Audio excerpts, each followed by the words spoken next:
आज चातुर्मास स्थापना की चतुर्दशी है। वर्ष भर का एक ऐसा पावन दिवस है जिस दिन की सभी साधु साध्वी श्रावक श्राविकाएं चतुर्विध संघ प्रतीक्षा करता रहता है, क्योंकि यही वे 4 माह होते हैं जो व्यक्ति की आराधना के दिन होते हैं। यही वे 4 माह होते हैं जो व्यक्ति की मुक्ति और साधना के दिन होते हैं। सच्चाई तो यह है कि आत्मा से परमात्मा की ओर जाने के लिए, वासना से उपासना की ओर जाने के लिए, अहम से अरहम की ओर बढ़ने के लिए, भोग से योग की ओर कदम बढ़ाने के लिए, प्रदर्शन से दर्शन और हिंसा से अहिंसा की ओर कदम बढ़ाने के लिए ये 4 महीने किसी भी व्यक्ति के लिए वरदान स्वरूप होते हैं।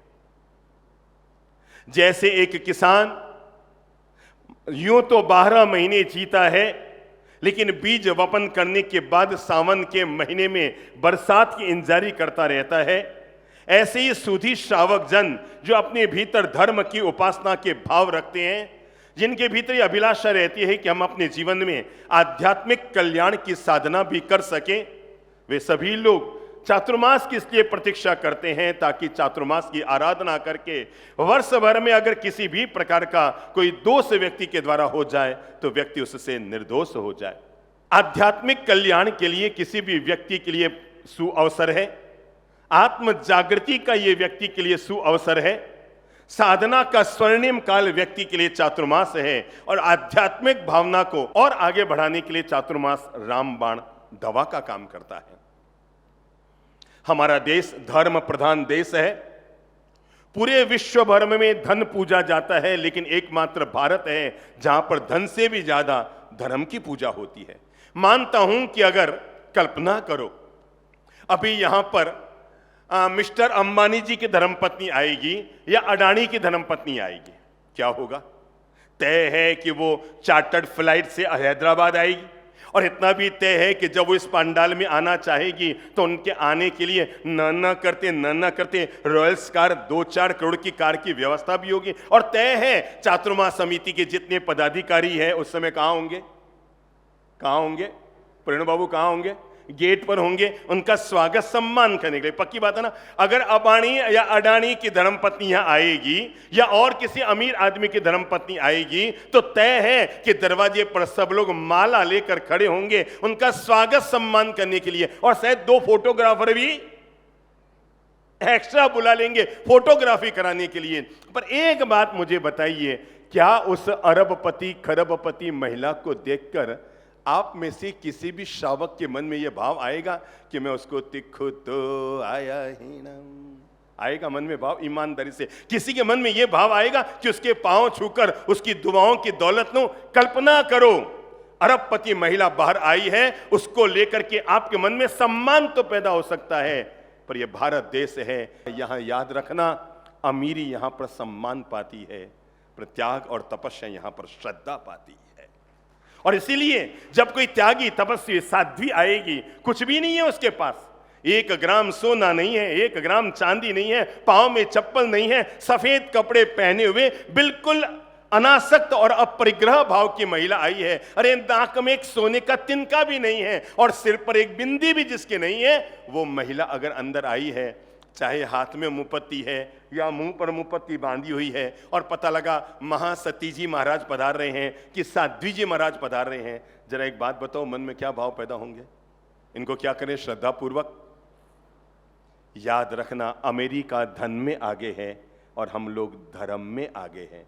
मुंह से बोलो, मुंह से बोलो, मुंह से बोलो, अपनी जबान को धन्य करो। ये भारत भूमि जो त्याग और तपस्या की भूमि रही है, मानता हूं कि इस भारत ने सिकंदर जैसे महान विश्व विजेताओं को पैदा नहीं किया, मानता हूं कि इस भारत ने आइंस्टीन जैसे वैज्ञानिकों को पैदा नहीं किया, पर गौरव कीजिए, ये भारत भूमि है जिसने राम की मर्यादा को पैदा किया, ये भारत भूमि है जिसने कृष्ण के कर्मयोग को पैदा किया, ये भारत भूमि है जिसने महावीर की अहिंसा और संयम को पैदा किया, ये भारत भूमि है जिसने बुद्ध की करुणा को पैदा किया। मेरे देश की धरती सोना उगले हीरे मोती। ये हीरे मोती कोई खेत खलिहान में नहीं निकलते, हमारे देश के सोने और हीरे मोती हैं महावीर, बुद्ध, राम और कृष्ण जैसे महापुरुष। इसलिए मेरे भाई, मानता हूं कि अमेरिका धन में आगे है, पर गौरव कीजिएगा हमारा देश धर्म में आगे है। और इतना ही नहीं,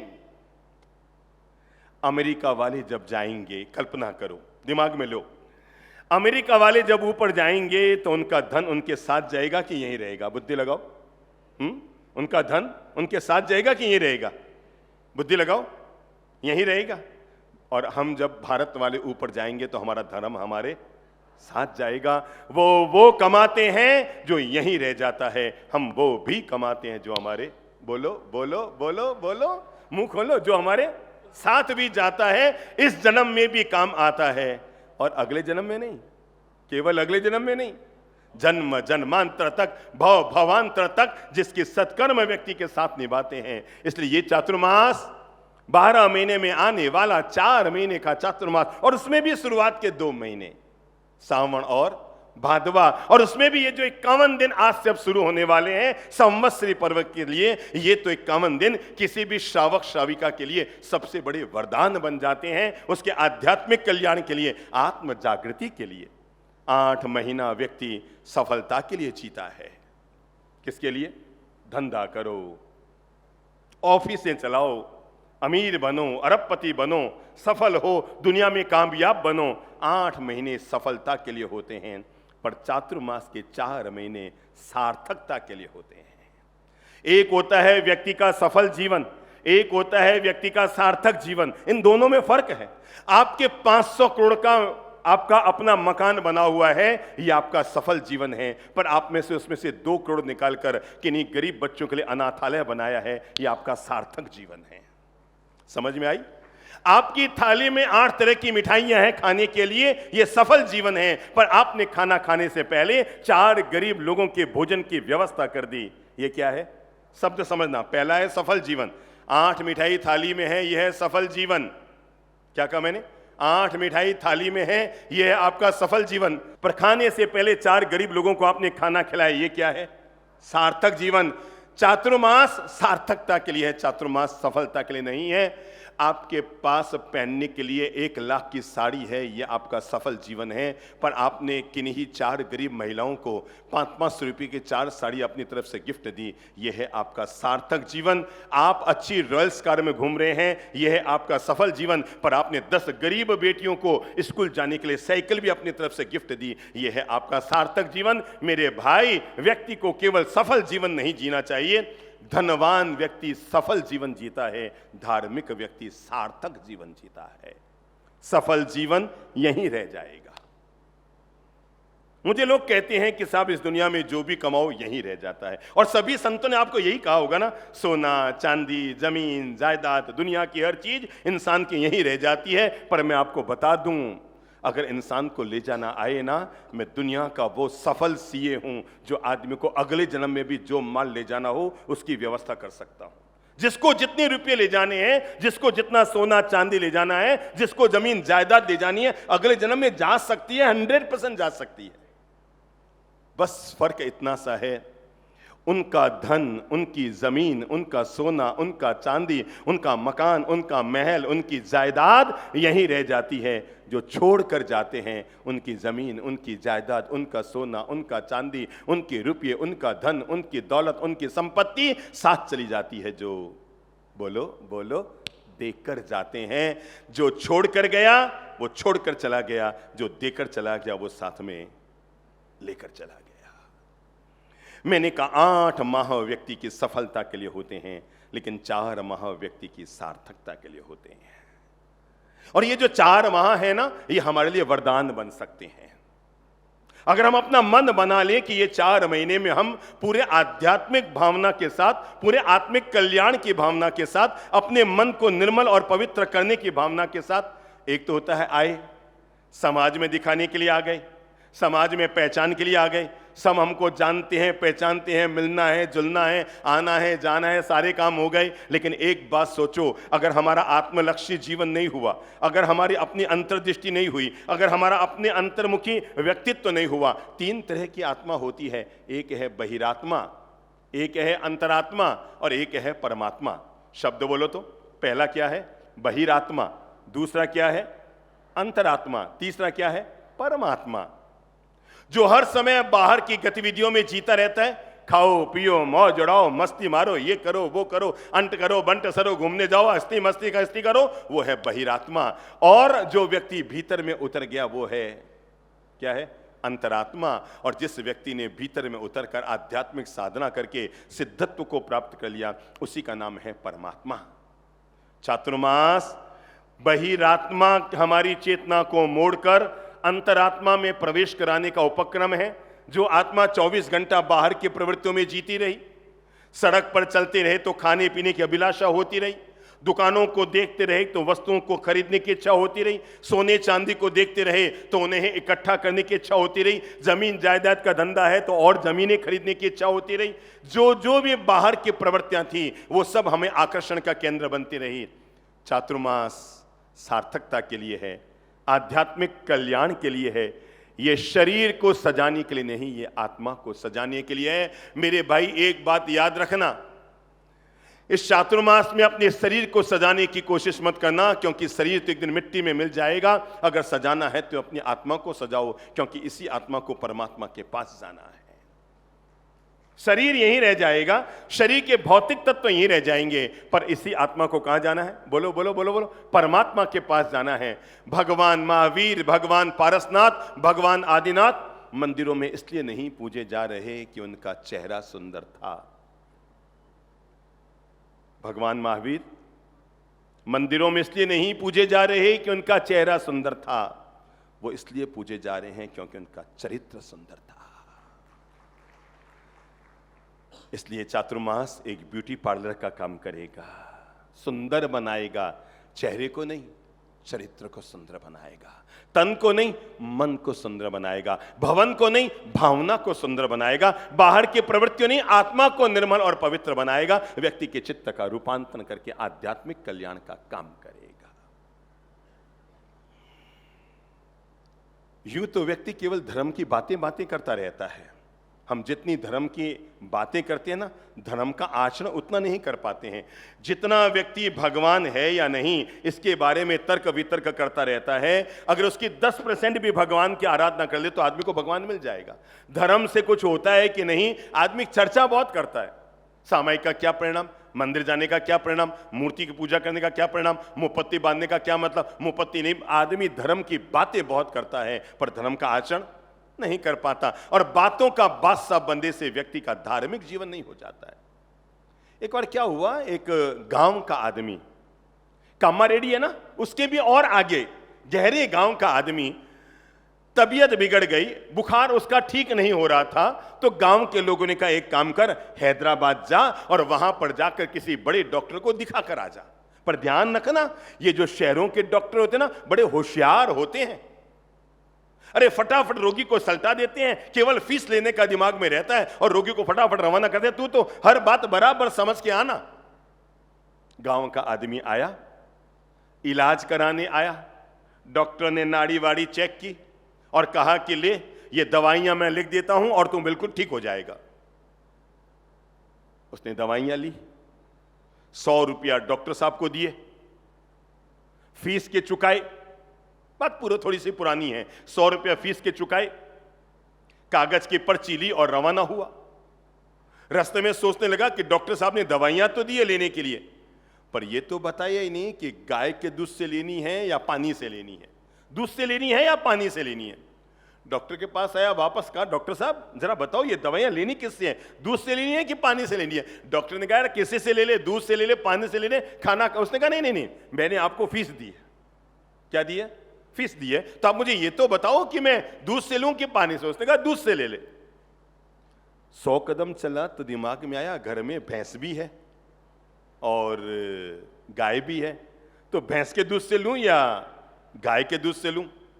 गांव वालों ने कहा था ये शहर के डॉक्टर बड़े होशियार होते हैं, केवल फीस लेने की दिक्कत रखते हैं, जाता हूं वापस पूछ के आता हूं। फिर आया डॉक्टर, सर अरे भैया अभी तो अरे डॉक्टर साहब ये तो आपने बताया नहीं कि भैंस के दूध से कि गाय के दूध से। अरे यार किसी नहीं नहीं नहीं नहीं, मैंने आपको फीस दी है। क्या दी है? फीस दी है। डॉक्टर ने कहा किससे कहा होगा, किससे? गाय के दूध से ले लेना। ठीक है ठीक है। 100 कदम चला कि दिमाग में आया या घर में 2 गाय है, एक काली गाय है एक सफेद गाय है। धर्म के नाम पर चर्चा कैसे करता है आदमी। घर पर आया और प्रश्न उठा कि घर में काली गाय भी है और सफेद गाय भी है, ये तुमने पूछा ही नहीं। वापस आया, आकर कहा डॉक्टर साहब बताओ कौन सी वाली। अरे उसने कहा क्यों माथा खा रहा है मेरा, कोई भी अरे नहीं नहीं डॉक्टर साहब, मैंने आपको क्या दी है, फीस दी है, पूरा पूरा बताओ तो सही ना। डॉक्टर ने कहा जा जा जा काली गाय से पी लेना, बस जा तू यहां से जा, वापस मत आना। 100 कदम चला कि याद आया काली गाय का दूध तो लूंगा, पर ये तो डॉक्टर ने बताया ही नहीं कि गिलास में लेना है या किसमें किसमें कटोरे में लेना है। वापस आया डॉक्टर के पास, डॉक्टर ने कहा तू भाग। उसने कहा नहीं नहीं नहीं, फीस दी है, मुझे ये बताओ कि प्याले में पीना है कि गिलास में पीना है। डॉक्टर ने कहा जो जचे सो कर तू। उसने कहा नहीं डॉक्टर साहब मैंने आपको फीस दी है। डॉक्टर ने सोचा ये माथा फोड़ी खत्म करूं। उसने जेब में से 50-50 के 2 नोट निकाले और निकाल कर कहा जा तू जा, बस तेरे फीस के रुपये भी वापस दे रहा हूं, तू जा। उसने कहा ये करूं कि तुझे 150-50 के 2 नोट दे रहा हूं, एक काम करना 50 रुपए से दवाई ले लेना और 50 रुपए से बस का किराया चुका देना। वो निकल गया, दोनों नोट हाथ में थे। दिमाग में आया डॉक्टर ने ये तो बताया ही नहीं कौन से वाले नोट से। क्या लगता नहीं है कि हम लोग धर्म के नाम पर इतनी ऊंची ऊंची बातें करते हैं, ये वो और जब जीने की बात आती है तो टाएं टाएं फिस हो जाती है। ये चातुर्मास व्यक्ति को अंतरात्मा में प्रवेश करने के लिए है, आत्मा का शुद्धिकरण करने के लिए। चातुर्मास के 4 अक्षर हैं। महीने कितने होते हैं? 4, और अक्षर भी 4। पहला क्या है? च, दूसरा है त, तीसरा है म और चौथा है स। चातुर्मास का चा कहता है कि व्यक्ति 4 गति का नाश करे, और इसके लिए क्या करे? तो चातुर्मास का च कहता है व्यक्ति चरित्र का पालन करे। अगर किसी भी व्यक्ति को 4 गतियों का नाश करना है तो हर व्यक्ति को अपने जीवन में चरित्र का पालन करना पड़ेगा, संयम का पालन करना पड़ेगा, व्यक्ति को परमात्मा के निर्मल और पवित्र मार्ग पर जाना पड़ेगा। वे लोग धन्य हैं इस कलयुग में भी। प्रणाम करो उन दिव्य आत्मा को, चरित्रशील आत्मा को, जिन्होंने विगत 25 सालों में, 20 सालों में और विशेषकर 10 वर्षों में जिस तरह से परमात्मा के मार्ग पर लोग निकल कर आ रहे हैं, लाखों करोड़ों अरबों रुपयों का, ऐसे ऐसे लोगों ने दीक्षा ली है जिन्होंने 10-10 हजार करोड़ की संपत्ति का त्याग किया है। कितनी कितनी? मुंह से बोल के जवान को धन्य करो। वो भंवर जी जैसे लोगों को प्रणाम करो कि जिन्होंने 10-10 हजार करोड़ की संपत्ति का 1 मिनट में त्याग किया और संयम को स्वीकार किया। ये चरित्र कितना महनीय हो सकता है मैं आपको कैसे बताऊं। एक चक्रवर्ती राजा 1000 रानियों के साथ, कितनी रानियों के साथ? 1000 रानियों के साथ आमोद प्रमोद करते हुए जो सुख पाता है। चरित्र की सबसे महान महिमा बता रहा हूं। एक चक्रवर्ती राजा 1000 रानियों के साथ आमोद प्रमोद करते हुए जो सुख पाता है, उससे 1000 गुना सुख एक मुनि जब केस का लुंचन करता है ना, तो उससे ज्यादा अध्यात्म का, मन का आनंद पाता है। यह है व्यक्ति के चरित्र की अपार महिमा। इसलिए हर व्यक्ति को यह भावना जरूर भानी चाहिए कि भगवान, मैं अपने जीवन में कब ऐसा पुण्य का उदय आएगा कि मैं संयम को स्वीकार करूं। पर जब तक मैं संयम को स्वीकार नहीं कर लेता, जब तक मैं दीक्षा को स्वीकार नहीं कर लेता, जब तक मैं मुक्ति के मार्ग पर नहीं चला जाता, मैं संसार में रहूंगा, मैं गृहस्थ में रहूंगा, बीबी बच्चे परिवार पोषण व्यवस्था धंधा पानी सब करूंगा, पर अपने जीवन में चिंतन में चरित्र का जरूर रखूंगा। कैसे आपको बताऊं। हम लोग अजमेर में थे, वहां के मैदान में हमारी प्रवचनमाला थी, और जैसे कि आपको पता है प्रवचनमाला के बाद शहर की अलग अलग कॉलोनी में हमारा जाना होगा। तो एक महानुभाव हमारे प्रवचन का कार्यक्रम उन्होंने अपनी कॉलोनी में रखा, वहां पर हमारा प्रवास हुआ। दोपहर के समय में उनकी धर्मपत्नी और वो दोनों युवक थे, लगभग 35 साल का युवक था और 30-32 साल की उनकी धर्मपत्नी रही होगी।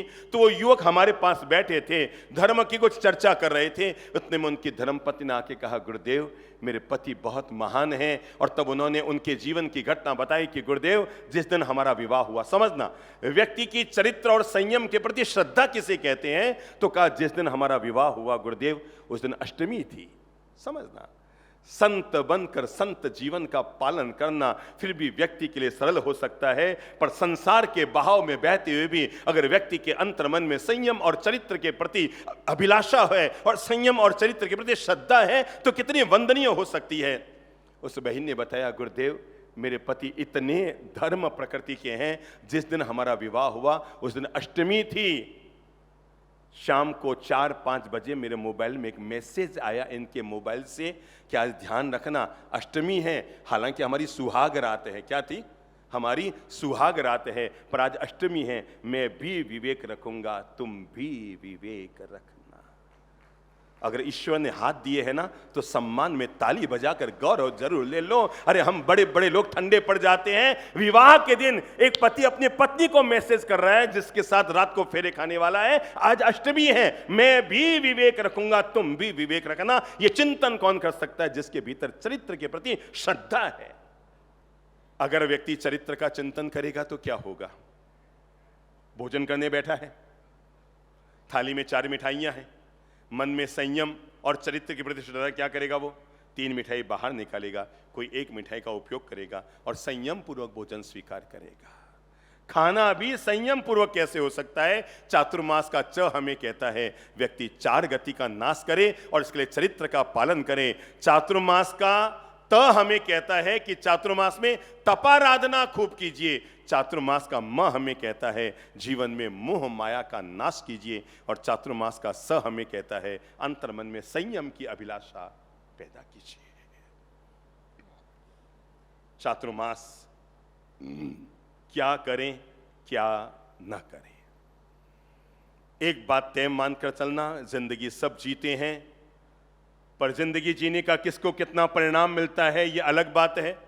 कौन व्यक्ति अपने जीवन का कितना परिणाम पा सकता है यह व्यक्ति को चिंतन करना पड़ता है। और व्यक्ति को चिंतन करने के लिए पहली बात दे रहा हूं कि व्यक्ति ये चिंतन करे उसने अपने जीवन का कितना सार्थक उपयोग किया। एक संत किसी गांव में थे, पहली बार उस गांव में जा रहे थे और उन्होंने देखा गांव में प्रवेश करते ही गांव के बाहर एक शमशान बना हुआ है और शमशान में छोटी छोटी सैकड़ों समाधियां बनी हुई है। एक एक पिलर लगा हुआ है, एक एक खंबा लगा हुआ है और खंबे के ऊपर नाम और उम्र लिखी हुई है। भंवरलाल शर्मा उम्र 2.5 साल, कांतिलाल जैन उम्र 3.5 साल, प्रवीण जी मेहता उम्र 4.5 साल, कालूबाई जैन उम्र 2 साल 3 महीना 33 दिन। इस ढंग से उम्र लिखी हुई थी। संत ने कहा यार ये गजब की चीज है, क्या यहां पर सभी लोग बचपन में चले गए? कोई 2 साल, कोई 2.5 साल, कोई 3 साल, कोई 3.5 साल, 5 साल के ऊपर तो किसी का भी लिखा हुआ नहीं था। संत ने सोचा ये बड़ा गजब का गांव है, यहां पर सभी लोग क्या जन्म लेते ही ऊपर चले जाते हैं? पर संत जब गांव में आए तो देखा कोई 60 साल का है, कोई 70 साल का है, कोई 80 साल का है, कोई 85 साल का है, कोई 55 साल का है। संत का दिमाग चकराया कि यार बात क्या है। गांव के बाहर जो समाधियां बनी हुई लोगों की, वहां पर तो 2.5 साल, 3 साल, 3.25 साल, 2 साल, 2.25 साल, 18 महीना, 17 महीना, 3 दिन, 2.5 घंटा, ये सब लिखा हुआ है और यहां पर ये क्या हो रहा है? संत महाराज आए तो थे महीने भर रुकने के लिए, पर उन्होंने सोचा ये गांव अलग प्रकृति का है, यहां पर लोग समझ में नहीं आ रहे ये उम्र का क्या है। तो संत ने कहा भाई मैं तो सप्ताह भर बाद रवाना होऊंगा। लोगों ने कहा महाराज रवाना क्यों? यार यहां पर सब लोग बचपन में मर जाते हैं। तो कहा महाराज कैसे? कि मैं बाहर समाधियां देख कर आया हूं, ये 2.5 साल, 3 साल, 3.5 साल का माजरा क्या है? ओहो, गांव वालों ने कहा महाराज आप हमारे गांव के शमशान घाट की बात कर रहे हैं क्या? सच्चाई तो ये है महाराज, हमारे गांव में हर इंसान के पास एक डायरी है। सुनना आप बात, किसकी कितनी उम्र है। गांव में हर इंसान के पास एक डायरी है और डायरी रोज आदमी लिखता है, रोज। और जब डायरी लिखता है तो रोज रात को आदमी लिखता है कि आज उसने कितना समय शुभ कर्म में लगाया। जैसे 2 सामायिक की तो वो क्या लिखेगा? 1.25 घंटा धर्म के लिए। कोई सेवा के कार्य में गया तो 1 घंटा धर्म के लिए। यो रोज वो समय लिखता है महाराज। और जब आदमी मर जाता है ना, उसने भजन कितना किया भाई? सोमवार को 30 मिनट डायरी में लिखेगा 30 मिनट, मंगलवार को 25 मिनट डायरी में लिखेगा आज 25 मिनट, शुक्रवार को 17 मिनट डायरी में लिखेगा 17 मिनट। जब आदमी मर जाता है तो उसकी सारी डायरियां इकट्ठी की जाती है, पंचायत बैठती है, डायरी को इकट्ठा करती है और सारे डायरी के घंटों को जोड़ा जाता है और उसको महीने और वर्ष से भाग दिया जाता है। और उसके बाद उस व्यक्ति का जितना आयुष्य लिखा हुआ आता है उसकी समाधि पर उतना आयुष्य लिखा जाता है। महाराज, जो धर्म किया वो बात तो काम की होती है, बाकी तो धूल धानी राख छानी, जागे तभी सवेरा, बाकी दुनिया 99 का फेरा। जागे तभी सवेरा, बाकी पूरी दुनिया 99 का फेरा। चलती चक्की देख कर दिया कबीरा रोए, अरे दोए पाटन के बीच में और साबत बचान कोई, दोए पाटन के बीच में साबत बचान कोई। चलती चक्की देख कर दिया कबीरा। चलती चक्की चल रही है। आपको याद है बचपन में किसी ने घट्टी चलाई है, गेहूं पीसे हैं? हाथ खड़ा करो, किसने पीसे हैं? क्या बात है, मतलब 500 महिलाएं हैं जिन्होंने घट्टी चलाई है, पर वो सब मुझे लगता है 40-50 के पार की होगी। क्यों जी? अभी वाली ने तो अभी घटियां चलाई ही नहीं होगी। कोई दिक्कत नहीं है, उन्होंने घटियां चलाई, आप गाड़ियां चला रहे हैं, चला दोनों ही रहे हैं। तो अगर आपने घटियां चलाई हो तो याद करो, चलाओ घट्टी चलाओ, हाथ में लो घट्टी, योगा हो जाएगा। घट्टी चल रही है, अब ऊपर से क्या डालेंगे अपन? जो चीज पीसनी है, बाजरी पीसनी है तो बाजरी, गेहूं पीसना है तो गेहूं। क्यों जी? गेहूं डाले, घट्टी चली, आटा पिस गया, पूरा आटा बाहर निकल गया। 3 घंटे तक घट्टी चली। बुद्धि ये लगाओ कौन से गेहूं थे जो पिसने से बच गए? घट्टी में गेहूं डाले गए। हाँ, बुद्धि लगाओ, बुद्धि लगाओ, बुद्धि लगाओ, सीधा जवाब मत दो। घट्टी चल रही है, गेहूं डाले जा रहे हैं, करीबन 10 किलो गेहूं डाल दिए गए, लेकिन करीबन 200 गेहूं ऐसे थे जो 2 घंटे तक घट्टी में पड़े रहे, लेकिन फिर भी यथावत बने रहे। बुद्धि लगाओ वो कौन से गेहूं थे? हाँ, बुद्धि लगाओ, हैं, बुद्धि लगाओ, कौन से गेहूं थे? दिमाग में आ रहा है कौन से गेहूं थे? घट्टी चल रही है, बीच में कील है, ठीक है ना? चलती चक्की चलना दे, सब बोल लो, चलती चक्की चलना दे, पिस पिस आटा होए। चलती चक्की चलना दे, पिस पिस आटा होए। लगा रहे जो कील से, किससे? लगा रहे जो कील से, तो बाल न बांका होए। चलती चक्की चलन दे, पिस पिस आटा होए। लगा रहे जो कील से, तो बाल न बांका होए। चातुर्मास में क्या करना है हमें? पहला काम, चातुर्मास में करने के कुल 8 काम आपको बता रहा हूं, जो हमें 4 महीने तक विवेक रखना है। और पहला काम जो हमें करना है, विवेक पूर्वक ये ध्यान रखना है, और कुछ हो या न हो, इस चातुर्मास में पहला मैं विवेक रखूंगा, पुराने बंधे हुए कर्म खुले या न खुले, पर नए कर्म का बंधन न हो, मैं इसका विवेक रखूंगा। बोलो मुंह से, क्या न हो? क्या न हो? नए कर्म का बंधन। मेरे भाई, पुराने खोल सको तो अच्छी बात है, पर यह जरूर ध्यान रखना, नए कर्म तो कहीं नहीं बंध रहे। व्यक्ति को इस बात का चिंतन करना है कि नए कर्मों का बंधन न हो जाए। क्या न हो जाए? देखो, हम जब आए थे ना, यूं है कर्म की रेखा, यूं चलाएंगे तो खुल जाएगी और यूं चलाएंगे तो बंध जाएंगे। अब ये चिंतन करो कि हमने अपने जीवन में 2 साल पहले आपकी 4 लोगों से बोलचाल बंद थी। कितने लोगों से? आज वो संख्या 2 है कि 6 है, बस ये देख लीजिए। अगर 2 है तो अपनी पीठ थपथपाइए, तुम सही रास्ते जा रहे हो, 4 से 2 तक आ गए। अगर 6 की संख्या हो गई जिनसे बोलचाल बंद है, तो आत्मचिंतन कीजिए, आप कौन से धर्म की आराधना कर रहे हैं, आप कौन सी सामायिक कर रहे हैं, आप कौन से मंदिर में जाके पूजा कर रहे हैं, आप कौन सा सत्संग कर रहे हैं, आप क्या स्वाध्याय कर रहे हैं। अगर आपकी मनोदशा निर्मल नहीं हो रही है तो हम इस चातुर्मास में पहला काम करेंगे, नए कर्म का बंधन नहीं करेंगे। कैसे कैसे हो जाता है नए कर्मों का बंधन? कल से ध्यान रखना, आप घर के बाहर निकलो,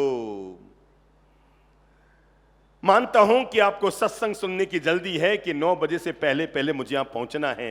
अब मैं दे रहा हूं विवेक का धर्म, और विवेक का धर्म यह कीजिएगा, जैसे ही आपने गाड़ी स्टार्ट की, ड्राइवर आगे बैठा है, गाड़ी उसने स्टार्ट की और आप गाड़ी में बैठने वाले हैं कि तभी आपकी नजर पड़ी चातुर्मास, बरसात की वेला, आपके घर के बाहर, गैरेज के बाहर एक कीड़ियों की लाइन चल रही है। किसके? कीड़ों की लाइन चल रही है। बोलो मुंह से, किसकी लाइन चल रही है? कीड़ों की लाइन चल रही है। क्या कर सकते हैं बताओ? कौन सा धर्म कर सकते हैं? क्या कार चलाते हुए भी हम धर्म कर सकते हैं? कभी सोचा आपने? कर सकते हैं। क्या करें मेरे भाई, आपको अभी अपने घर के बाहर निकलते निकलते पालीतना तीर्थ की यात्रा करने का पुण्य मिल जाएगा, समय शिखर तीर्थ की यात्रा करने का पुण्य मिल जाएगा। और काम केवल इतना सा करना है, जेब में रुमाल है ना, सामुदायिक करने के लिए आने वाले थे ना यहां पर, तो आपके पास पूंजनी है ना? कहां है?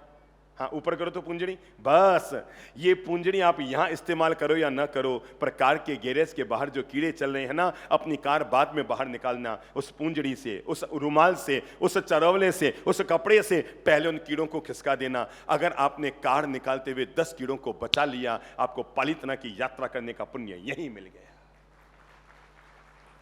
यहां आए ना, यहां आए, अंदर घुस रहे हैं, बहुत विवेक पूर्वक अंदर घुसना। ऐसा नहीं हो कि कहीं भूल से हमारे पांव के नीचे कब कौन सा जीव मरेगा ये तो तय है, पर उस जीव को मरण के, उस जीव की मृत्यु के कारक हम ना बन जाएं, ये जरूर विवेक रखना। यहां आए, बातचीत कर रहे हैं, 4 महीने में विवेक रखना। मैं ऐसे बोलूंगा कि मेरे द्वारा कोई कर्म का बंधन न हो, कभी भी किसी की टीका टिप्पणी आलोचना तेरी मेरी इधर उधर की, आपसे जितनी धर्म आराधना हो जाए हो जाना। मेरे भाई, ये कर्म को काटने के दिन आ रहे हैं, कर्म बांधने का काम मत कर लेना। क्या कहा मैंने? कर्म काटने के दिन नियम ले लो। आज ये तय कर लो, मैं 4 महीना और कोई उपवास करूं या ना करूं, पर एक उपवास जरूर करूंगा कि मैं 4 महीने तक गुस्सा नहीं करूंगा। क्या नहीं करूंगा? क्योंकि क्रोध हम जब भी करते हैं, कर्म बनते हैं कि करते हैं? सोच के बोलो। हम क्रोध जब भी करते हैं, कर्म बनते हैं कि करते हैं? मुंह से बोलो। बनते हैं, पक्की बात। तो हम कर्म काटने आ रहे हैं कि कर्म बांधने आ रहे हैं? किसी के भी प्रति मन में मनोमालिन्य मत रखो, किसी के भी प्रति मन में दूरी मत रखो। हो सकता है कि महीने 2 महीने में मिलने चालने आने जाने काम करने के दौरान किसी का शब्द किसी को चुभा हो, किसी की बात किसी को चुभी हो, पर आज चूंकि चातुर्मास की चतुर्दशी है और कल से चातुर्मास प्रारंभ होने वाला है, तो हम कम से कम अपने मन को हल्का कर लो, मन की गांठों को खोल लो, मन की दूरियों को खत्म कर लो, क्योंकि पता नहीं कब किसके प्राण निकल जाए, जिंदगी खत्म हो जाएगी और गांठें फिर भी व्यक्ति के मन में रह जाएगी, वैर विरोध मन में न रह जाए। इसलिए पहला काम हम करेंगे, चातुर्मास में निर्णय कर लो, 4 महीने के लिए मैं गुस्सा नहीं करूंगा। और जिस दिन गुस्सा आ गया, ठीक है ना, जिस दिन गुस्सा आ गया उसके अगले दिन नमक नहीं खाऊंगा। खार आया तो खार का त्याग कर देंगे। चातुर्मास में क्या नहीं करूंगा 4 महीने तक? कौन कौन है जिनको लगता है कि वो 120 दिन का ये उपवास कर सकते हैं गुस्सा न करने का, और अगर आ भी गया तो अगले दिन नमक नहीं खाएंगे? देखो भाई, दुनिया में सबसे ज्यादा जो कषाय हमारे मन को प्रभावित करते हैं, हमारी आत्मा को कलुषित करते हैं, हमारे चित्त को प्रभावित करते हैं, हमारे मन को कलुषित करते हैं, उनमें सबसे बड़ा अगर कोई कषाय है तो वो क्रोध का कषाय है। सोचो तो सही, भगवान महावीर को एक सांप ने डंक मारा। किस किस ने चित्र देखा है? डंक मारने का चित्र सबने देखा है। अगर भगवान महावीर को डंक मारने का चित्र देखा है तो याद कीजिए कि वो डंक मारने वाला सांप कौन था? कौन बताएगा? चंड कौशिक। अब आप जरा बताएंगे पिछले जन्म में वो कौन था? क्या था? साधु था। पक्की बात। डंक मारने वाला वो सांप पिछले जन्म में साधु था। क्या आप कल्पना कर सकते हैं कि एक साधु मरकर सांप बनेगा? अभी आपको कोई बताए कि ललित प्रभु जी महाराज का अगला जन्म बताऊं कि मर के सांप बनेंगे, तो आप चिल्लाएंगे अबे ओए, जिनको अब रोज सुनते हैं वो हमारे गुरु अथवा हमारे, उनके लिए ऐसा बोलता है, मारूं 2 जूत, आएगा ना आपको गुस्सा? तो जरा बताओ कि एक साधु, और साधु भी सामान्य साधु नहीं था। क्या था? मासक क्षमण की तपस्वी, मासक क्षमण का तपस्वी संत आहार लेने के लिए निकला है, लौटकर आ रहा है, पांव के नीचे एक छोटी सी जीव की हिंसा हो गई है। शिष्य उन्हें सचेत कर रहा है कि गुरुवर आपके पांव के नीचे आके मेंढक मर गया है। लेकिन प्रायकर ऐसा होता है, बाप को लगता है मुझे बेटा क्या सिखाएगा, और गुरु को लगता है मुझे चेला क्या सिखाएगा? और वो गुरु मानने को तैयार नहीं है। 3 बार कहने पर गुरु को गुस्सा आ रहा है और शिष्य को मारने के लिए दौड़ रहे हैं। हिंसा और क्रोध से भरा हुआ वो गुरु अपने ही शिष्य को मारने के लिए निकल रहा है। दौड़ा, ऐसे ही खंभा, सिर टकराया, चेला तो बाहर निकल गया, गुरु का सिर टकराया, गुरु वहीं गिर गया, मृत्यु हो गई, ब्रेन हैमरेज हो गया। मासक क्षमण का तपस्वी, अंगुली पे गिनिए तो, मासक क्षमण का तपस्वी। नंबर 2, लंबे अरसे तक संयम का पालन करने वाला जैन संत जीवन जीने वाला व्यक्ति। क्या आप सोच सकते हैं जीवन में केवल एक बार गुस्सा करने के कारण मरकर वो सांप बन जाएगा? आपको क्या लगता है, एक बार आप आंख बंद करके सोचो कि लगभग कितने जन्मों तक सांप और बिच्छू बनने की आपने व्यवस्था की है? लगभग आपका खुद का भविष्य आपको बता रहा हूं।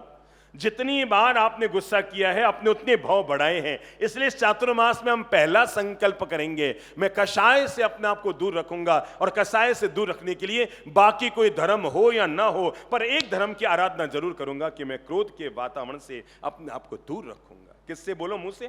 क्रोध के वातावरण से अपने आप को दूर रखूंगा। नंबर 2, चातुर्मास में दूसरी आराधना जरूर कीजिए और वो है व्रत का पालन कीजिए, तपाराधना कीजिए, छोटी मोटी ही सही।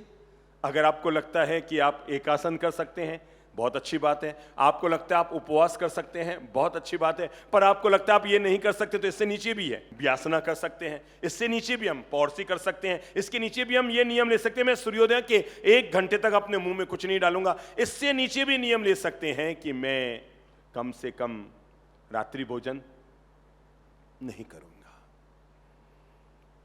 चातुर्मास में सबसे छोटी कोई तपस्या अगर हम कर सकते हैं तो वो तपस्या है, मैं ज्यादा से ज्यादा पानी पी लूंगा, दवाई ले लूंगा, दूध चाय भी ले लूंगा, पर कम से कम 4 महीने तक थाली में बैठकर रात का भोजन नहीं करूंगा। ये स्वास्थ्य के लिए तो लाभकारी है ही। ये तो आपने देश के एक बहुत बड़े अभिनेता के मुंह से सुना होगा ना, कि वो व्यक्ति चाहे जैसी परिस्थिति हो, फिल्म की शूटिंग आगे पीछे कर देता है, कार्यक्रम को आगे पीछे कर देता है, पर वो व्यक्ति सूर्यास्त के बाद खाना नहीं खाता है। नाम मालूम है आपको? क्या नाम है? अक्षय कुमार। लगता नहीं है कि हमको जैन होना बाकी और वो पहले जैन हो गया, है ना? उस व्यक्ति ने कहा कि मेरी सेहत का राज यही है कि मैं रात्रि भोजन नहीं करता हूं।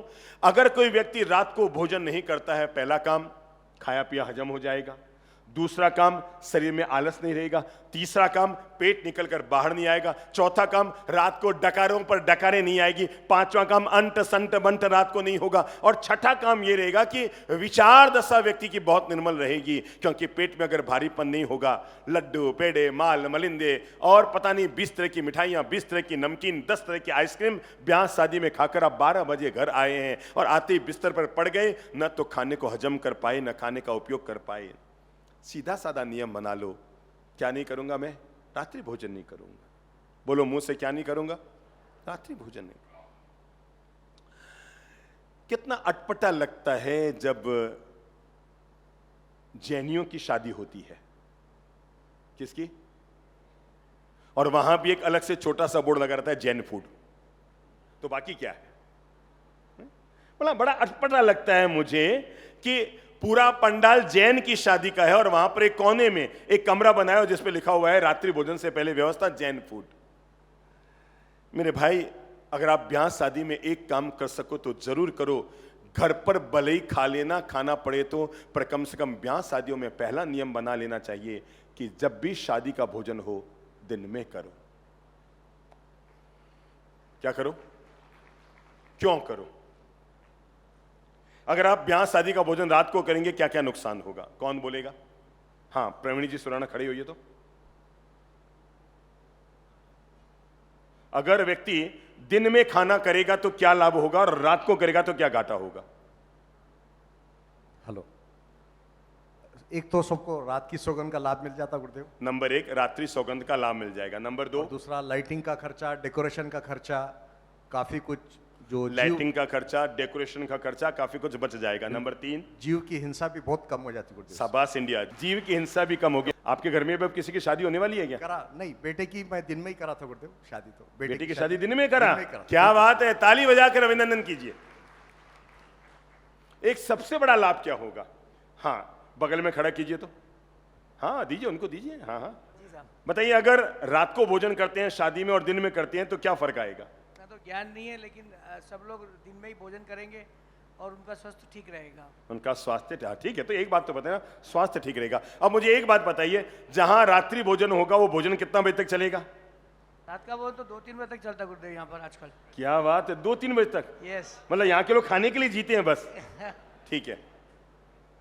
अच्छा, अब मुझे इतना सा बताइए, भले आप मोतीलाल से सलाह कर लो, अगर उसमें खाना 100 लोगों का बच गया है रात को 2 बजे, उस खाने का क्या होगा? कुछ काम का नहीं रहता गुरुदेव, वो तो खराब हो सोचो जाता है। सोचो, सब भाई बहन सोचो, अगर रात को 2 बजे खाना बच गया है, उस खाने का क्या होगा? बाहर फेंका जाएगा। कीड़े मकोड़े पैदा होंगे। कीड़े मकोड़े पैदा होंगे, बेकार जाएगा, नालियों में जाएगा। अगर आप दिन का खाना करेंगे और 200 लोगों का खाना बच गया, अब क्या होगा बताइए? बाहर वितरण कर देंगे गरीब लोगों हाँ, को। जोर से बोलो, जोर से बोलो। बाहर वितरण कर देंगे गरीब लोगों को। बाहर वितरण कर देंगे, गरीब को खिलाने में काम आएगा, किसी भूखे का पेट भरेगा। तो आप उधर मुंह करके लोगों को बताएंगे कि ब्याह शादी में दिन का भोजन हो कि रात का भोजन हो? जी, सब लोग दिन का भोजन रखना चाहिए, रिसेप्शन दिन में करना चाहिए। मैंने इसलिए इस व्यक्ति को खड़ा किया ताकि एक व्यक्ति के माध्यम से हम सब लोग ये जीवन का ज्ञान ले सकें।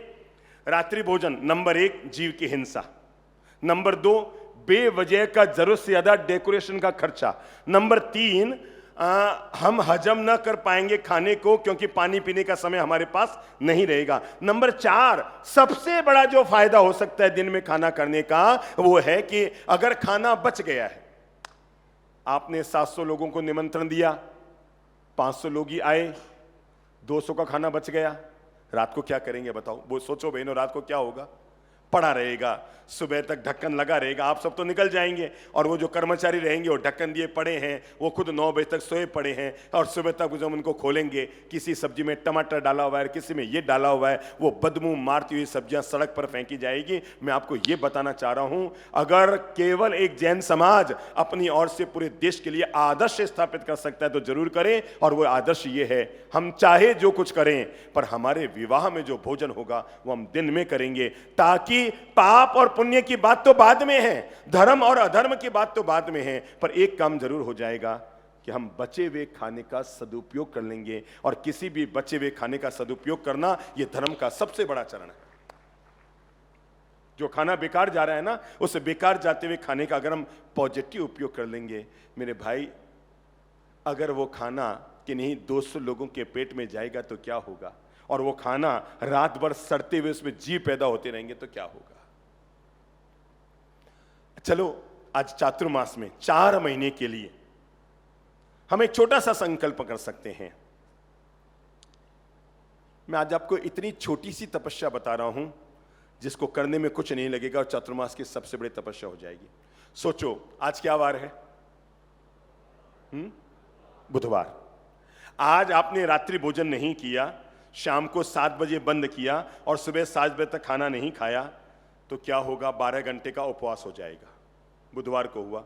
और आपने गुरुवार को भी यही किया, शाम को 7 बजे खाना बंद किया और सुबह 7 बजे से पहले नहीं खाया, तो गुरुवार को भी 12 घंटे का उपवास हो जाएगा। 12 और 12 घंटा मिलकर कितना हो गया? 24 घंटे का। एक उपवास कितने घंटे का होता है? 24 घंटे का। अगर आपने 4 महीना रात्रि भोजन नहीं किया है तो आपको 60 उपवास करने का पुण्य लाभ मिल जाएगा। अगर आपने 4 महीना रात्रि भोजन नहीं किया है, कुछ नहीं होता है। हमारे यहां तो हजारों लोग हैं जो भले ही जन्मजात जैन नहीं हैं, अग्रवाल हैं, माहेश्वरी है, ब्राह्मण हैं, माली हैं, जिन्होंने हमारे यहाँ रात्रि भोजन छोड़ा हुआ है, और वो लोग इतने खुश हैं, इतने खुश हैं, कहते हैं सब हमारा पेट इतना हल्का हो गया, बीमारियां निकल गई, दिमाग के टेंशन निकल गए, शरीर का भारापन निकल गया, बहुत हल्के हल्के खुद को महसूस कर रहे हैं। 4 महीने के लिए अगर हम केवल संकल्पबद्ध हो जाते हैं कि मैं रात्रि भोजन नहीं करूंगा, ज्यादा से ज्यादा दूध की छूट, पानी की छूट, समझ गए ना? दूध की छूट। मैं आपको कैसे बताऊं आपके धर्म की पहचान। हमारे दूर के मामा जी थे जिनका नाम था हजारी मलजी बांठिया, जो ऑल इंडिया सकल जैन समाज के कभी चेयरमैन भी रहे। तो एक बार वो कानपुर से, बहुत पहले की बात है, आज से तकरीबन 35 साल पहले की बात, हम लोग उस समय वाराणसी में थे पढ़ाई करने के लिए। तो वो हमारे मामा जी हमसे मिलने के लिए कानपुर से ट्रेन से रवाना हुए। सच्ची घटना में लाइव कर रहा हूं। करीबन 6 बजे बैठे, 10 बजे उन्हें वाराणसी में उतरना था। बीच में एक शहर आता है इलाहाबाद। 7, 7:30 बजे सामने एक महानुभाव बैठा था, मुसलमान था। मुसलमानों में एक जाति होती है ना, क्या नाम, वो बोहरा समाज का एक व्यक्ति सामने बैठा था। ये भी कानपुर से चढ़े, वो भी कानपुर से चढ़ा, और 7:30, 8 बजे उसने अपना टिफिन खोला खाने के लिए। खाने के लिए टिफिन खोला तो सामने जो बांटिया जी बैठे थे, उन्होंने उनको भी कहा भाई साहब भोजन कीजिए। कहा नहीं नहीं, बस नहीं नहीं नहीं नहीं। उन्होंने फिर दोबारा कहा भाई साहब मैं ज्यादा भोजन लाया हूं, शुद्ध शाकाहारी भोजन है, आप कर लीजिए। नहीं नहीं नहीं नहीं नहीं नहीं नहीं। थोड़ा सा मन तैयार नहीं हो रहा था। उसने फिर तीसरी बार कहा, करीबन 2 मिनट के बाद, भाई साहब मेरे पास ज्यादा खाना है, आप चाहें तो खा लीजिए, शर्म मत खाइए। उन्होंने कहा नहीं नहीं नहीं। तो सामने वाले ने पूछा क्या बात है, आप जैन हैं? सुनना सुनना सुनना सुनना, कमर सीधी करो पहले अपनी। क्या बोल रहा है वो सामने वाला बोहरा मुसलमान? उन्हें क्या बोल रहा है, क्या आप जैन हैं? उन्होंने कहा हाँ हाँ जैन हूं मैं। सॉरी भाई साहब सॉरी, मैंने आपके धर्म के खिलाफ बात कह दी, मुझे पता है कि जैनी लोग रात को खाना नहीं खाते। वो बांटिया जी रात को 10:30 बजे हमारे पास पहुंचे हैं। थोड़ी से हम लोग उस समय दोनों भाई पढ़ाई ज्यादा करते थे, तो रात को 9:30 बजे हमें झपकी लग जाती थी। उन्होंने हमारा दरवाजा खटखटाया रात को 11:15 बजे। मैं और चंद्रप्रभ जी बाप जी थे। बाप जी तो हमारे पिताजी महाराज शहर में रहते थे और हमें पढ़ाई कराने के लिए यूनिवर्सिटी में पीवी इंस्टीट्यूट में रख रखा था। कैसे आपको बताऊं, 11:15 बजे उन्होंने दरवाजा खटखटाया और खटखटाकर उन्होंने हम दोनों भाइयों को जगाया और जगा कर कहा महाराज साहब मुझे आजीवन रात्रि भोजन का त्याग कराइए। सुनिएगा क्या कहा, क्या कहा, मुझे आजीवन रात्रि भोजन का त्याग कराइए। जिस देश में मुसलमानों के मन में भी ये लिखा हुआ है कि ये जैनी है, रात को खाना नहीं खाते, मैं भला। बात यहीं तक नहीं हुई थी ट्रेन में, बात तो ट्रेन में तब उनके लिए दिक्कत आ गई थी जब उन्होंने उनको कहा खाना खाओ। उनका नहीं साहब नहीं साहब नहीं साहब। तो उन्होंने कह दिया oh sorry I am sorry, आप जैन हैं, आप खाना रात को नहीं खाएंगे। वो कहते हैं साहब मैं घर से टिफिन लेकर आया था, खोल के खाने की हिम्मत नहीं हुई मेरी। समझ में आई? वो रात को खाने का टिफिन साथ में लेकर आए थे, पर उसके सामने टिफिन खोलने की हिम्मत न हुई और आकर के उन्होंने स्टेशन के बाहर गाय को रोटी खिलाई, ये कहकर कि जिस मुसलमानों के मन में भी ये साख है कि जैनी लोग हैं रात को नहीं खाते। आज अपने मन को चातुर्मास की स्थापना के पहले दिन, हालांकि हम लोग व्यक्ति को ज्यादा नियम में बांधने का काम नहीं करते, हर आदमी कहते तो सहज जिंदगी जी, निर्मल मन, निर्मल विचार और निर्मल कर्म करके अपने जीवन को जिए। लेकिन आज चातुर्मास की स्थापना हो रही है तो हम केवल 120 दिन के लिए, कितने मुंह से बोलो, केवल 120 दिन के लिए अपने मन को तैयार कर लें।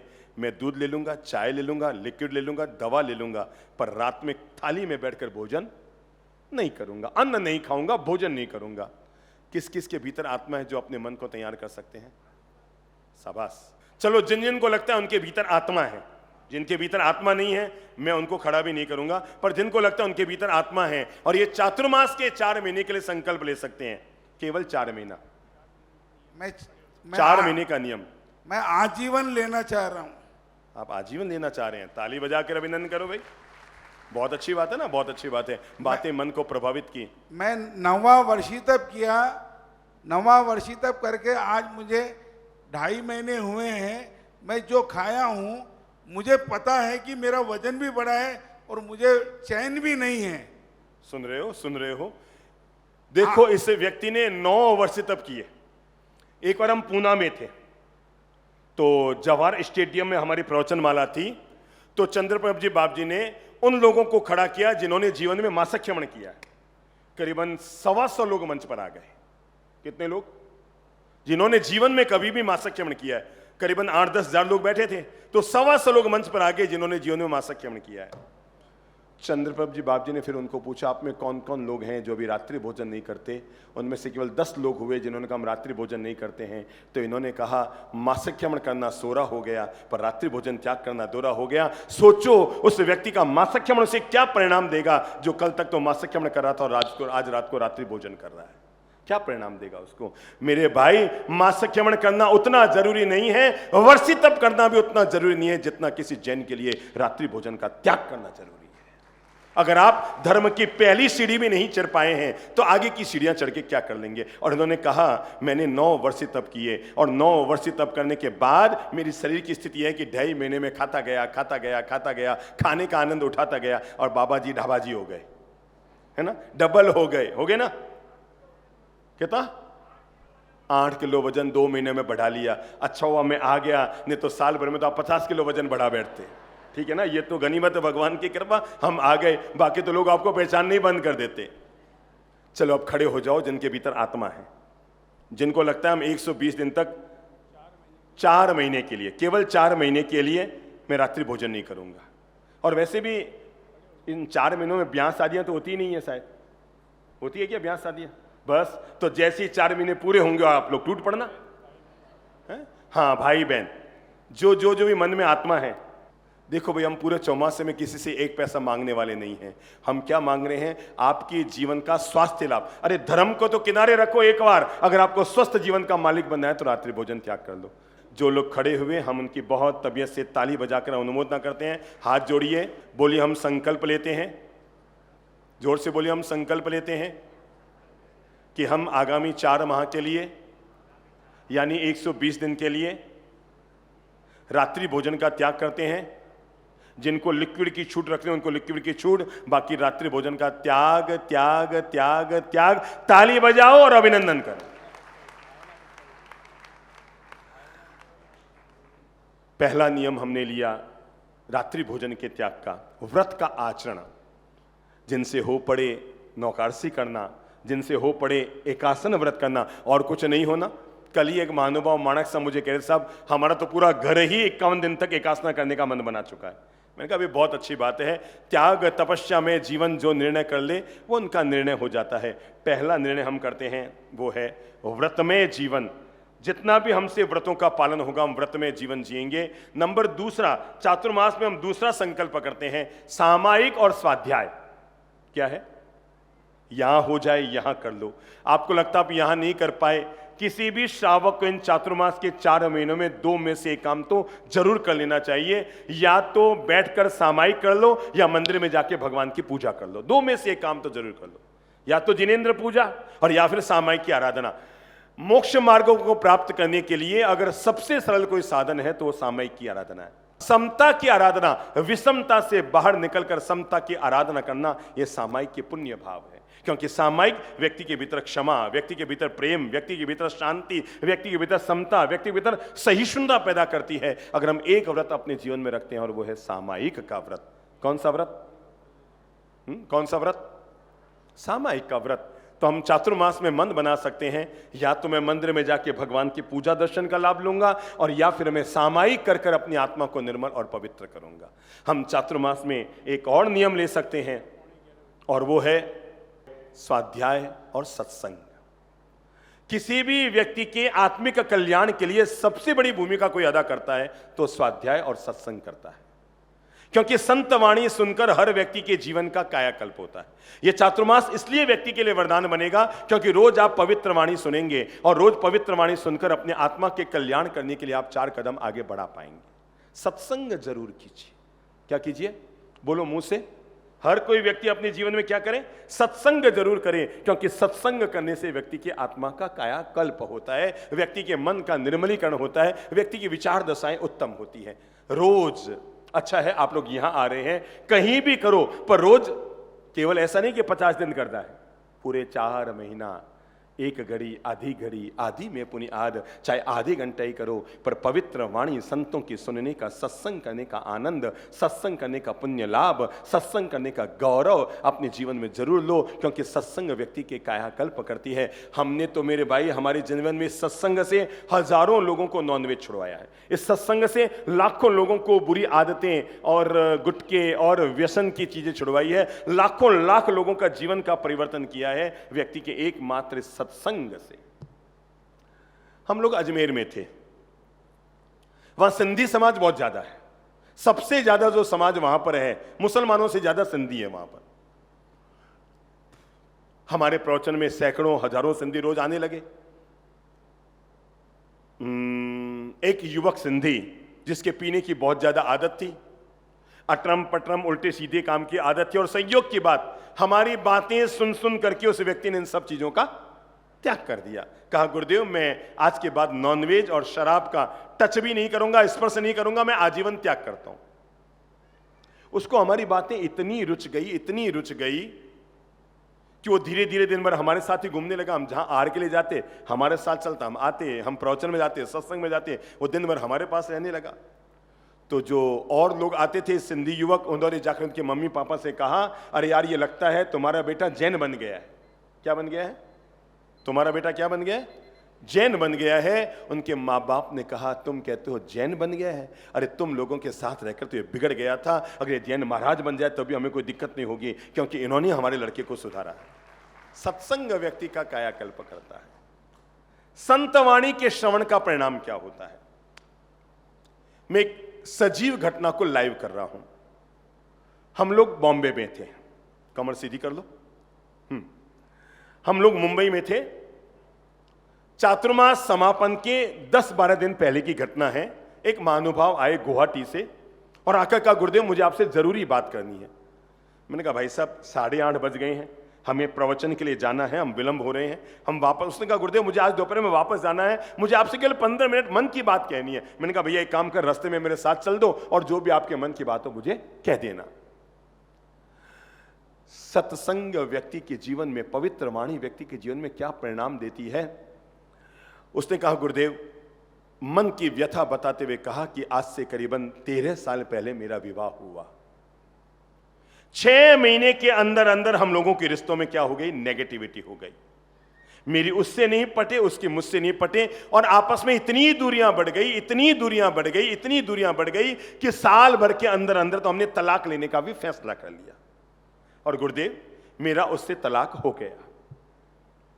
पर पता नहीं तलाक लेने के बाद मैं इतना ज्यादा दुखी हो गया, मुझे लगा भगवान ने मेरे साथ धोखा किया है, इस लड़की ने मेरे साथ धोखा किया है, इनके परिवार वालों ने धोखा किया है। मतलब मैं इतना ज्यादा मायूस हो गया, मैंने खाना पीना बंद कर दिया, मैं सूख कर कंकाल होने लग गया। महाराज तलाक हुए करीबन 9.5 वर्ष हमारे हो गए हैं। मुझे यह भी नहीं पता था कि मेरी पत्नी कहां है। एक दिन मेरे घर के 4 दुकान बगल में ही नागौर के एक महानुभाव है, उन्होंने नाम बताया कि उनकी दुकान है, और उन्होंने मुझसे कहा कि भैया तू बड़ा मायूस हो गया है, बड़ा दुखी हो गया है, टेंशन तनाव चिंता में गिर गया है, तो एक काम कर, अभी जिन महाराज का चातुर्मास मुंबई के कोरा केंद्र मैदान में है ना, उनके प्रवचन डी लाइव हो रहे हैं आस्था में, तो रोज उनको सुन।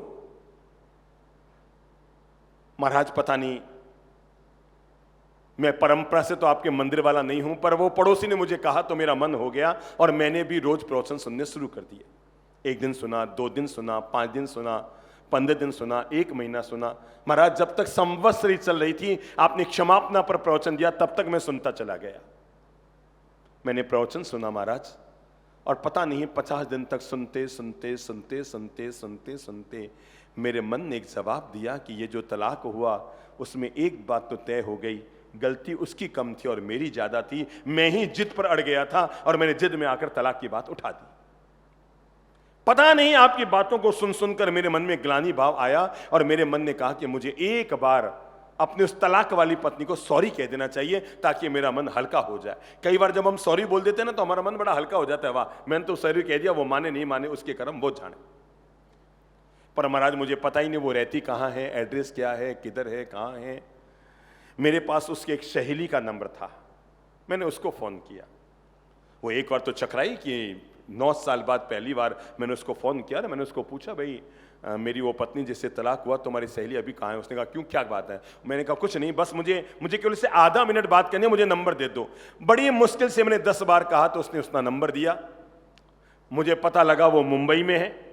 मैंने उसको फोन किया और जैसे ही मैंने फोन किया उसने फोन उठा के पूछा हाँ बोलो क्या बात है? मैंने कहा नहीं मैं गुवाहाटी से बोल रहा हूँ। मैंने जब गुवाहाटी कहा तो और वो थोड़ी भारे मन से बोले हाँ बोलिए क्या बात है? मैंने कहा कुछ नहीं, बस मुझे आपसे आधा मिनट बात करनी है। मैंने जैसे ही कहा आधा मिनट बात करनी है तो पहचान गई कि मैं कौन बोल रहा हूँ और मैंने कहा कुछ नहीं, मैंने तुमको सॉरी कहने के लिए फोन किया है। सच्चाई तो यह है मैं 50 दिन से मुंबई के कोरा केंद्र मैदान में जो चंद्रप्रभ महाराज, ललितप्रभ महाराज की प्रवचन माला चल रही है, मैं रोज उसको सुन रहा हूं और सुनते सुनते सुनते सुनते मेरी आत्मा इतनी निर्मल और पवित्र हो गई कि मेरे मन ने जवाब दिया कि ये जो तलाक की नौबत आई, इसमें गलती तेरी नहीं थी, सारी गलती मेरी थी। मैं थोड़ा सा धीरज रख लेता तो तलाक की बात नहीं आती। मैं तुम्हें सॉरी सॉरी सॉरी कहता हूं, और कोई काम नहीं है। तुम जहां हैं वहां खुश रहो, मैं जहां हूं वहां खुश रहूं। बस मैंने तुझे सॉरी कहने के लिए फोन किया ताकि मैं अपने मन को हल्का कर लूं। उस सामने वाले उस महिला लड़की ने उसे कहा कि भगवान की सौगंध। क्या कहा? बोलो मुंह से एक बार, भगवान की सौगंध, अगर आज तुम्हारा फोन नहीं आता तो 3 दिन बाद मैं तुम्हें फोन करने वाली थी। और सच्चाई यह है, जिन संतों को तुम टीवी में वहां पर सुन रहे हो, मैं रोज उन संतों को कोरा केंद्र मैदान में जाके सुन रही हूं। जिन 2 भाइयों को तुम टीवी में गुवाहाटी में सुन रहे हो, मैं उन दोनों भाइयों को रोज कोरा केंद्र मैदान में सुन रही हूं। और सुन सुनकर मेरे मन में एक जवाब आ गया, गलती तुम्हारी नहीं थी, गलती मेरी थी। मैं जिद पर अड़कर पीहर जाकर बैठ गई। अगर मैं शांति से लौट कर आ जाती, मामला निपट जाता। गलती मेरी थी, मैं तुम्हें सॉरी कहती हूं। गुरुदेव, आपकी बातों का चमत्कार यह हुआ कि कल पहली बार 9 साल के बाद उससे मैं मिला हूं बॉम्बे आकर। मैंने भी उसको सॉरी कहा है, उसने मुझे सॉरी कहा है। मेरा मन बहुत हल्का हो गया आपकी बातों को सुन सुनकर, मेरा मन बहुत हल्का हो गया। मैं इतना कषाय से भरा हुआ था गुरुदेव, आपकी बातों को सुन सुनकर मन बहुत हल्का हो गया। मैंने कहा चलो भगवान तेरा भला करे। हम तो मुंबई चातुर्मास करके निकल गए। सूरत बड़ौदा होते हुए हम पहुंचे अहमदाबाद। अहमदाबाद के सरदार पटेल, वल्लभ पटेल स्टेडियम में हमारी प्रवचन माला थी। अब देखो परिणाम क्या हुआ। सत्संग आदमी के क्या कमाल करता है। अहमदाबाद में सरदार वल्लभ भाई पटेल स्टेडियम है, तो उस स्टेडियम में चूंकि हम कई सालों के बाद, 40 साल के बाद पहली बार गए, तो पूरा अहमदाबाद उमड़ गया हमें सुनने के लिए। तो हमारी वहां पर प्रवचनमाला थी। 7वां और अंतिम दिन था प्रवचनमाला का समापन का। और जैसे ही प्रवचनमाला समाप्त करके मैं ऊपर वाले मंच से नीचे उतरा कि एक लड़का लड़की मेरे सामने थे। चेहरे से लग रहा था नई नई शादी करके आए हैं, हाथ में मेहंदी रची हुई थी दोनों के, और लड़का लड़की मेरे सामने थे। और लड़के ने कहा गुरुदेव आपने मुझे पहचाना? मैंने कहा भाई ऐसे मुझे याद नहीं आ रहा। नहीं याद करो गुरुदेव। मैंने कहा देख भाई, मुझे तुम्हारा चेहरा तो याद आ रहा है, अब मुझे अब भाई हम संत बने थे, आत्मा को पहचानने के लिए संत बने हैं, सामने वाले को पहचानने के लिए संत बने नहीं। यानी कि हम एक एक को याद करते रहे। मैंने कहा देख भैया तेरा चेहरा तो थोड़ा थोड़ा याद आ रहा है। हाँ याद तो आ रहा है, अब मुझे नाम और तू कब मिला मुझे याद नहीं रहा। उसने कहा गुरुदेव याद करो, मैं वो मुंबई में आपके साथ चल रहा था गोवा। उसने जैसे ही गो कहा, हा कहा, और मैंने कहा हाँ भैया याद आ गया ना, वो तलाक वाले, वो 9 साल पहले आपका तलाक हुआ। उसने कहा गुरुदेव आपकी पवित्र वाणी का जीवन में चमत्कार हुआ है। 9 साल पहले हम जीवन को समझ न पाए तो हमने तलाक लिया था, और 9 साल के बाद आज जब हमें जीवन की समझ मिल गई, मैंने उसी तलाक वाली पत्नी से वापस शादी कर ली है, और हम दोनों आपके दर्शन करने आए हैं। ये व्यक्ति के जीवन में सत्संग परिणाम करता है कि आदमी के भीतर में पलने वाले कषाय को खत्म कर देता है। पहला मैंने कहा व्रतों का पालन करो। मैंने आपसे अनुरोध किया जीवन में संयम का, चरित्र के प्रति श्रद्धा पैदा करो। मैंने अनुरोध किया छोटी मोटी तपस्या, कम से कम आज आप लोगों ने रात्रि भोजन का त्याग किया, थैंक यू सो मच। आप अगर कर सकते हैं तो इस चातुर्मास में एक काम जरूर करना, रोज थोड़ी देर ही सही पर प्रभु भक्ति जरूर कीजिएगा। क्या कीजिएगा? प्रभु भक्ति जरूर कीजिएगा। अगर भगवान हमारे साथ है तो क्यों चिंता करते हो कि कौन हमारे खिलाफ है। अगर परमात्मा हमारे साथ है तो कौन चिंता करे कि कौन हमारे खिलाफ है। 2 मिनट ही सही,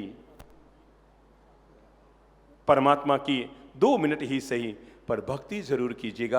अगर आप 2 मिनट में परमात्मा की भक्ति करने का सौभाग्य ले लेंगे, परमात्मा से सीधा तार हमारा जुड़ जाएगा। आपको पता है अपन आते हैं, आते ही सबसे पहले क्या करते हैं, यहाँ पर नवकार मंत्र का पाठ करते हैं, सर्वे भवन्तु सुखिनः का पाठ करते हैं, परमात्मा की प्रार्थना सर्व मांगल्य की भावना से करते हैं। जो लोग 9 बजे के 10 मिनट बाद आते हैं वे उस दिव्य प्रार्थना से अपने आप को वंचित कर देते हैं। तो हम लोग कोशिश करेंगे चातुर्मास काल में हम अपने द्वारा जितनी परमात्मा की भक्ति हो सके जरूर करेंगे। रोज 10 मिनट ध्यान कीजिए, हो सके तो एक सामयिक जरूर कीजिए, मंदिर में जाके परमात्मा का दर्शन कीजिए। अगर हो सके तो आज से नियम रखना, गुस्से और गुस्से के वातावरण से बचे रहिए। व्रत और उपवास में अपने चित्त को जोड़े रखिए। अगर हो सके तो ध्यान रखना, भोजन जो भी करें सात्विक भोजन करें। नियम रखो चातुर्मास काल में, चाहे कैसे भी स्वामी वात्सल्य में जाएंगे, एक मिठाई से ज्यादा कभी नहीं खाएंगे। समझ गए? चाहे सामने वाले ने 4 मिठाई बनाई है, चातुर्मास काल में आराधना करने के लिए, स्वस्थ जीवन का मालिक बनने के लिए भोजन हम सात्विक करेंगे। अगर हो सके तो बचो मिठाई से, हो सके तो बचो तले हुए से। सप्ताह में 1 दिन मिठाई खाना अच्छी बात है, रोज रोज मिठाई और तला हुआ खाना शरीर को। मेरे भाई, जिंदगी भर तक पत्नी के हाथ का खाना खाया, कभी अस्पताल नहीं गए, 15 दिन रसोइयों के हाथ का खाना खा लो, अस्पताल न पहुंच जाओ तो मुझसे कहना, क्योंकि वो तामसिक भोजन, वो रासिक भोजन हो जाएगा। और घर की धर्मपत्नी मां जब बनाती है तो वो सात्विक भोजन होता है। भोजन बहुत सात्विक कीजिए। अगर हो सके छोटा मोटा ही सही अपने मन में संकल्प रखिए कि मैं कम से कम और कोई काम करूं या ना करूं, पर चातुर्मास काल में मोबाइल का उपयोग थोड़ा सा, क्या, क्योंकि हमारे समय को बहुत ज्यादा गंवा देता है, व्यर्थ समय न जाए, इसलिए मोबाइल का उपयोग थोड़ा सा हम कम करने की कोशिश करेंगे इस चातुर्मास में। आप लोगों को हमारी अच्छी पवित्र किताबें उपहार रूप में मिल जाए तो उन किताबों का भी हम 10 मिनट स्वाध्याय जरूर करेंगे। मन से, तन से, वाणी से, कर्म से पवित्र जीवन जीने के लिए अपने आप को तैयार करना, यही चातुर्मास की मूल आत्मा है। ओम शांति शांति शांति।